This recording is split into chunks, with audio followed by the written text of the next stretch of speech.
Bus ஸ்டாண்டில் போய் பார்த்தீங்கன்னா பஸ்ஸு எப்போ வரும்ன்றது பஸ்ஸை பற்றியே தான் பேசுவான்.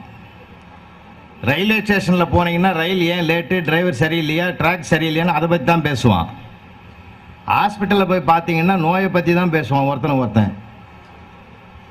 எங்கே போனாலும் அந்தந்த சூழ்நிலைக்கு தகுந்த மாதிரி பேசுகிறானே தவிர யாராவது வீட்டுக்கு போனால் மனுஷத்தன்மையோடு பேசுவதை நாம் இப்பொழுது பார்க்க மறந்ததனால்தான் அது போராட்டமாக தெரிகிறது.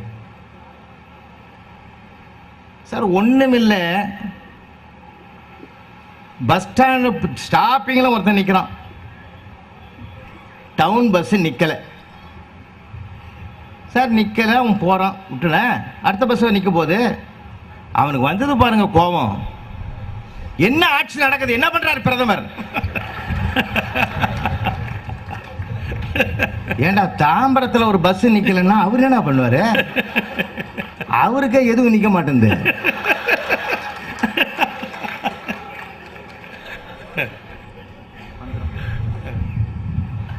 அடுத்த பஸ் வருது, நிக்கல. என்ன பண்றார் சேர்மன் கேட்கறான். முடிஞ்சு போச்சு. ஒவ்வொன்று 4வது பஸ் நிக்குது, ஏறிக்கிறான்.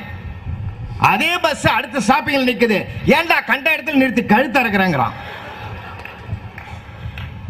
இந்த மாதிரி ஆளுங்களுக்கெல்லாம் வாழ்நாள் பூரா போராட்டம் தான்.